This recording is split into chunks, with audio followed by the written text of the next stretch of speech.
কোরবানির পশুর গোশত এটা যে কসাইরা বানায়, সেই কসাইদেরকে কোরবানির পশুর গোশত থেকে কিছু দেওয়া যাবে না। এখন আপনি বলবেন, ভাই কেমন কথা, যেই বেচারা কোরবানির পশুটা জবে করলো, সরি গোশতটা প্রস্তুত করলো, চামড়াটা ছিললো, এত কষ্ট করে বানাইলো, গোশতগুলো সব নিয়ে বাসা তুলে যাবো আর তার কিছুই দেবো না, কেমন হয়? দেখতে মনে হচ্ছে এটা অমানবিক না? আসলে কাহিনী ভিন্ন। কাহিনী কি? কাহিনী হলো,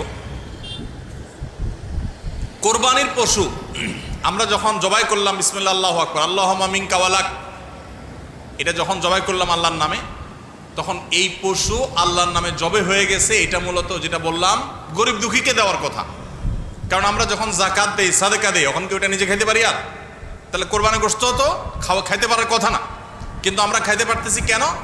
আল্লাহ তাআলা এই একটা আর্থিক ইবাদত আল্লাহ কবুল করেছেন। আমরা যখন সহি নিয়ত যদি করে থাকি, আল্লাহ কবুল করে এরপর বলেন ঠিক আছে তোমাকে দিলাম, তুমি খাও, আমার তরফ থেকে, আল্লাহর তরফ থেকে আবার আমি খাই। তো এই কোরবানির গোশত এটা বিক্রি করা জায়েজ আছে না জায়েজ নাই? না জায়েজ। কেন জায়েজ নাই? কারণ এটা তো ওই যে আল্লাহ আমাকে হাদিয়া দিয়েছেন গ্রহণ করার জন্য, আল্লাহর নামে দিয়ে দিয়েছি, এটা আমি বিক্রি করার সুযোগ নেই। এখন কসাইকে যদি আমি গোশত দেই পারিশ্রমিক হিসাবে, তাহলে এটা একরকম বিক্রি করার মতো হয়। কিভাবে? তিনি কষ্ট করেছেন, তাকে তার বিনিময়ে দিলাম, তাহলে বিক্রি করার মতোই হলো।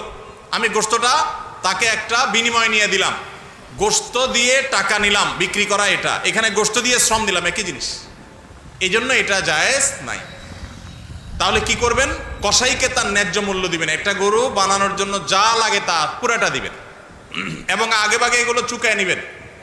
মুশকিল হলো কসাইরা জানে যে একটা গরু বানাইতে হয়তো বাজার দর অনুযায়ী সে 10,000 টাকা নিত, এখন সে 8,000 রাজি হয়ে গেছে।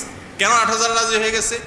কারণ সে জানে তার সাথে আরো যে 3জন 4জন থাকবে, সবাইরা আপনি কমপক্ষে এই 4 জনকে যদি 2 কেজি করে বা 3 কেজি করে গোশত দেন, তাহলে 3 4 12 কেজি হবে। তো 12 কেজি গোশতের বাজারের দাম কত?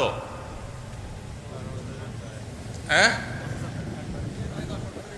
তাহলে চিন্তা করবে সে যে আমার তো এই দিক দিয়ে 2,000 টাকা ছাড় দিলাম আর পাইলাম তার চাইতে আরো অনেক বেশি। এই জন্য কসাই কম টাকা রাজি হয়ে যাবে। কসাইকে এই জন্য আগে ভাগে বলে দিবেন, শুনেন, কথা শুনেন ভালো করে, গোশত কিন্তু আপনাকে এক পিছু দেব না, আপনি কত নিবেন সেটা আপনি চুকান, আমার খাটলে নেব, না হলে অন্য কসাইয়ের সাথে আলাপ করবো, কিন্তু আগে মাথায় এটা রাখেন আপনারা কিন্তু আমি গোশত দেব না, টাকা যা নেওয়ার নিবেন। নবী করিম সাল্লাল্লাহু আলাইহি সাল্লাম আলী রাদিয়াল্লাহু তাআলাকে এটা বলে দিয়েছেন, কোরবানি করার সময় বলে দিয়েছেন, দেখো কসাইকে কিন্তু কোরবানি গোশত দিবা না, কোরবানি গোশত শুধু না, কোরবানি পশুর কোনো কিছু বিনিময় সে দিবা না, তাকে টাকা দিবা আলাদা, যত টাকা লাগে সেটা দিবা, গোশত দিবা না, তাহলে বিনিময় হয়ে যাবে, এটা জায়েজ হবে না, তোমার কোরবানি হবে না। এই জন্য ভাইরা এই জিনিসটা আমাদের সাবধান থাকতে হবে, কসাইকে কোরবানি গোশত বিনিময় হিসাবে দেওয়া যাবে না।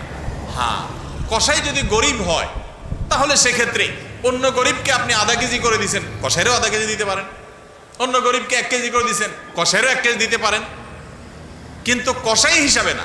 সেটা হলো তিনি যদি কসাইগিরি নাও করতেন, তারপরও আপনি তাকে দিতেন যদ্দুর অদ্দুর দিবেন। এর বেশি যদি আপনি দেন এবং সেটা যদি বিনিময় হিসাবে দেন, তাহলে কি হবে না? জায়েজ হবে না।